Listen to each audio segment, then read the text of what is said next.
नमस्कार दोस्तों, कैसे हैं आप सब लोग। उम्मीद करता हूं स्वस्थ होंगे, व्यस्त होंगे, जबरदस्त। तो साथियों, बात करेंगे उत्तराखंड में एलटी शिक्षकों का। आप देख ही रहे हैं, लंबे समय से धरना भी चल रहा है और सिलेक्शन के बाद भी अभी तक जो है उनको नियुक्तियां नहीं मिल पाई हैं और लगातार मामला जो है कहीं ना कहीं कोर्ट में उलझता जा रहा है। और अभी 13 अगस्त को जो माननीय उच्च न्यायालय में जो एलटी केस में सुनवाई हुई है, उसमें क्या कुछ चीज़ें निकल करके आई हैं और अब उसकी सुनवाई कब है, उस पर इस वीडियो के माध्यम से आप लोगों के साथ चर्चा करूंगा। वीडियो में अंत तक बने रहें। आप सभी साथियों का स्वागत है आपके चैनल गेट सोल्यूशन में।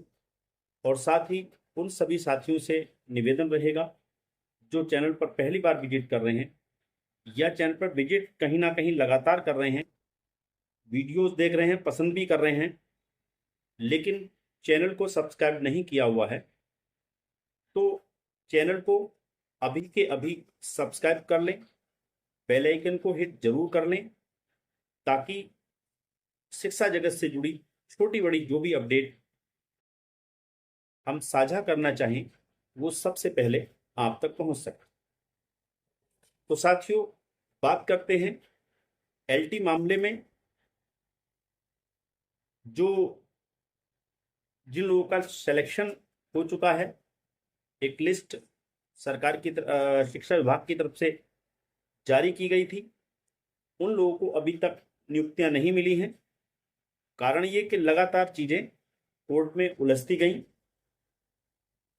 कुल मिला के गलतियों की बात करें तो गलती विभाग की होती है और सजा जो भुगतते हैं वो अभ्यर्थी भुगतते हैं। जिन लोगों का सिलेक्शन हुआ है मेरिट में, उनकी आखिर क्या गलती है जो इतने लंबे समय से सिलेक्शन होने के बाद भी उनको अभी तक ज्वाइनिंग नहीं मिली है और लंबे समय से वो कोर्ट के भी चक्कर लगा रहे हैं और साथ ही सड़क पर धरना भी दे रहे हैं। केसों की बात करें तो इसमें अब फिलहाल जो केस हैं, main case 293/2025 Kamlesh Kumar and others करके है। साथ में टैग हैं और केस इसमें एक 300 WPS 358/2025 अरशद अली वाला केस है। इसके साथ साथ इसमें 549/2025 सुषमा रानी वाला केस है और एक केस इसमें और टैग है 692/2025।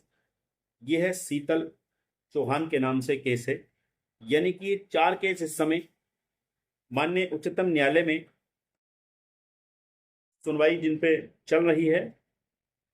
अगर हम 13 तारीख की सुनवाई की बात करें तो वहां पर जो इनके एडवोकेट हैं विनय कुमार, विनय जी ने लगातार ये बात रखी है कि जो यानी कि विनय कुमार जी की तरफ से, यानी पिटिशनर्स की तरफ से विनय कुमार ने ये बात रखी है कि जो मेरिट सूची बनी है, यानी जो सिलेक्शन की लिस्ट बनी है, जो लोग सिलेक्शन हुआ है उसकी जो मेरिट सूची है, उसमें जो है आरक्षण संबंधी विसंगतियां हैं।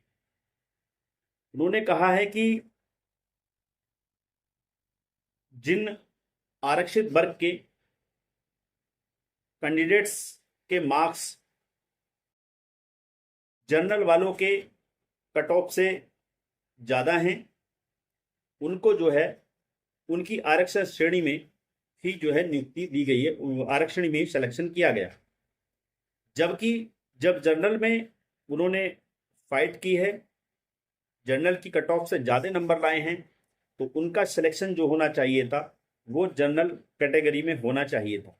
ये वहाँ पर जो पिटिशनर्स हैं उनके वकील के द्वारा ये बात वहाँ पे कोर्ट पे रखी गई। जबकि इसके साथ तर्क, जो सरकार का अपना तर्क है, वो तर्क ये है कि इन लोगों के यूटेट में जो मार्क्स हैं वो 90 से कम हैं। जैसा कि आप सभी जानते हैं, यूटेट में जो एलटी के लिए यूटेट अनिवार्य होता है, और यूटेट में जो मार्क्स होने चाहिए वो अगर हम जनरल कैटेगरी की बात करें तो 90 या 90 प्लस होने चाहिए। अगर हम बात करें ओबीसी की तो उसमें 75 अंक कम से कम होने चाहिए, और एससी एसटी की बात करें तो 65 अंक होने चाहिए, तब वो एलिजिबल होते हैं एलटी के एग्जाम में बैठने के लिए। तो सरकार ने वहां पर यह तर्क रखा है कि चूंकि इनके नंबर जो हैं वो 90 नंबर से कम हैं, तो इसलिए जो है इनको जो है इनकी ही कैटेगरी में जो सिलेक्शन किया गया है इनका।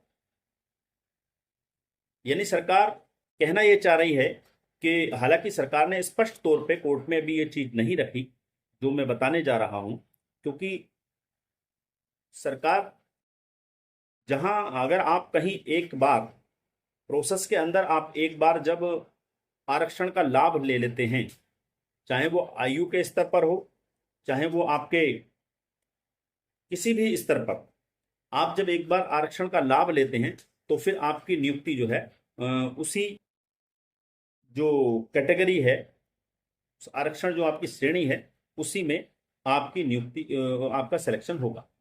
ये चीज कहीं ना कहीं सरकार कहने का प्रयास कर रही है। हालांकि स्पष्ट तौर पे ये चीज उसने नहीं बोली है, उसने केवल ये बोला है कि इन लोगों के मार्क्स जो हैं वो यूटेट में 90 नंबर से कम है, इसलिए इनकी जो सिलेक्शन किया गया है लिस्ट के अंदर, मेरिट सूची के अंदर जो इनको डाला गया है वो इन्हीं की श्रेणी में डाला गया।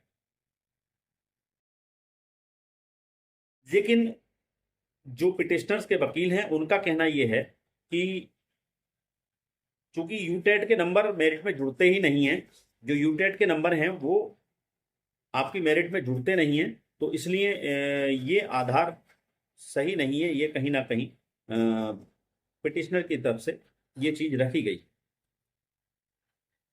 आपको ध्यान होगा यूपी में जो 69,000 वाला मामला चल रहा है, जो अब माननीय सर्वोच्च न्यायालय में लंबित है,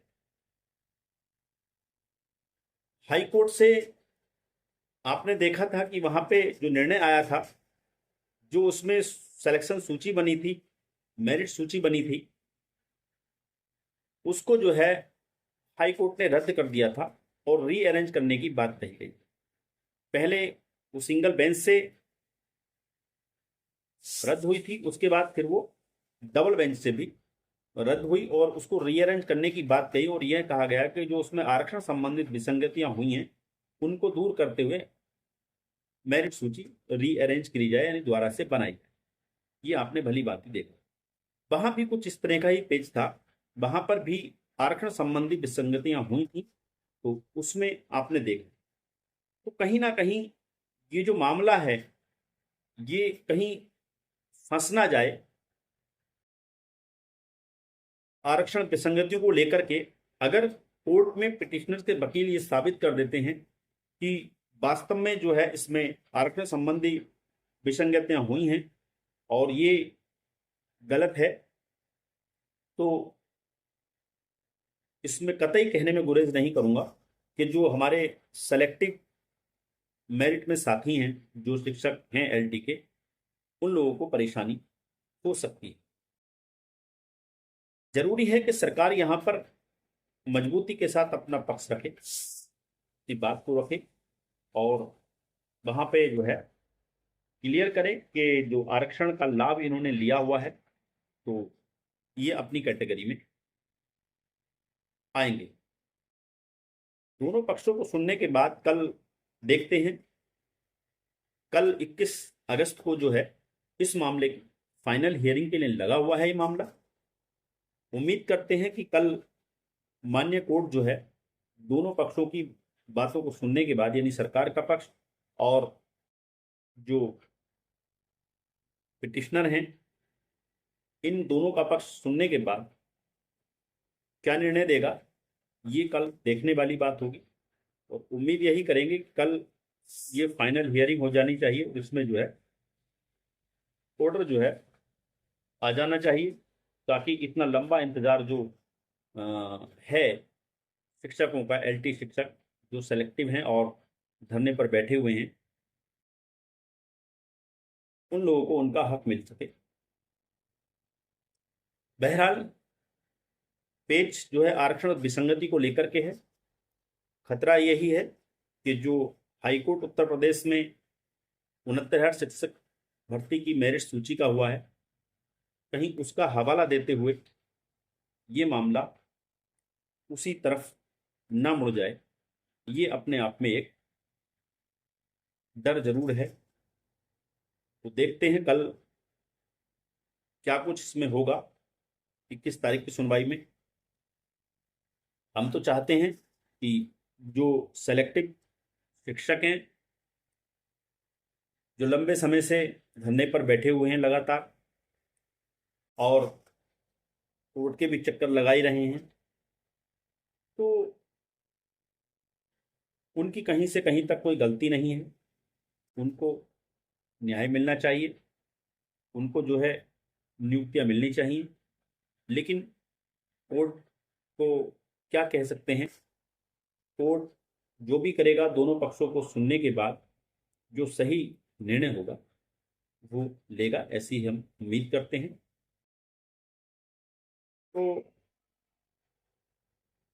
ये कुछ पेज मेरे जहन में था जो आरक्षण विसंगति को लेकर के संदेह जरूर एक बना हुआ है। बाकी कल देखते हैं जो भी सुनवाई होगी, क्या उसमें कुछ निकल के आएगा, उसको लेकर के कल फिर आपके बीच उपस्थित रहेंगे। तब तक के लिए साथियों नमस्कार, धन्यवाद। आपका दिन बहुत बहुत शुभ।